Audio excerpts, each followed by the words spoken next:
கொடைக்கானல் மலைச்சாலையில் அதிவேகமாக சென்று விபத்திற்குள்ளான கார் மலை உச்சியில் அந்தரத்தில் தொங்கிய காட்சிகள் வெளியாகி அதிர்ச்சியை ஏற்படுத்தியுள்ளது.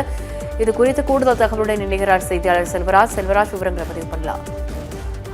நிச்சயமாக திண்டுக்கல் மாவட்டம் கொடைக்கானல் சுற்றுலா தலங்களுக்கு பல்வேறு பகுதியிலிருந்து அதிகமான சுற்றுலா பயணிகள் வருவது வழக்கமாக ஒன்றாக இருந்து வருகிறது.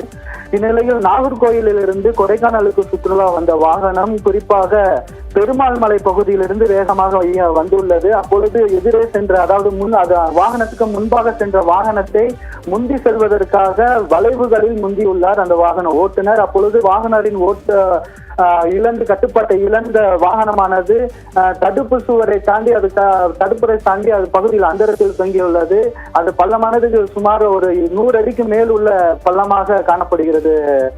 அதே போல் இது குறித்து அந்த ஓட்டுநரிடம் விசாரிக்கும் பொழுது இந்த மாதிரி வாகனத்தில், அதாவது சாலைகள் குண்டும் குழியுமாக இருந்ததாகவும் வேகமாக செல்லும் பொழுது தடுமாறி அந்த பகுதியில் தடுப்பு சுவரை இடித்து இது மாதிரி ஆகிவிட்டது என்று கூறியுள்ளார். மேலும் கொடைக்கானல் சுற்றுலா தலத்திற்கு செல்வதற்கு 2 மலைச்சாலைகள் உள்ளது. கொடைக்கானல் வருவதற்காக, அதாவது வத்தலகுண்டிலிருந்து கொடைக்கானல் வரலாம், அதே போல் பழனியிலிருந்தும் கொடைக்கானல் வரலாம்.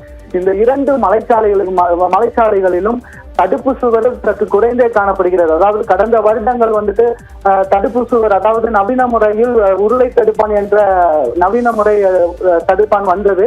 அது முற்றிலுமாக மலைச்சாலைகள் எங்கும் அமைக்கப்படவில்லை, அறகுறையாகவே காணப்படுகிறது. அது முற்றிலும் மக்களின் பயன்பாட்டுக்கு வர வேண்டும் என்று மக்களின் கோரிக்கையாக உள்ளது. மேலும் சாலைகள் முழுவதும் குண்டும் குழியுமாக இருப்பதால் இது போன்று கடந்த மாதங்களில் மட்டுமே கொடைக்கானல் மலைச்சாலைகள், வத்தலகுண்டு மற்றும் பழனி மலைச்சாலைகளில் கொடைக்கானல் வரக்கூடிய பாதையில் 4க்கும் மேற்பட்ட விபத்துகள் இதுவரை ஏற்பட்டுள்ளது. இதனால் நெடுஞ்சாலைத்துறை சுற்றுலா பயணிகள் மற்றும் கொடைக்கானல் வாசிகளின் நலனை கருத்தில் கொண்டு சாலைகளை முற்றிலுமாக சீரமைக்க வேண்டும். அதே போல் சாலை ஓரங்களிலும் தரமான தடுப்பு சுவர்கள் அமைக்க வேண்டும் என்று கோரிக்கையாக இருந்து வருகிறது.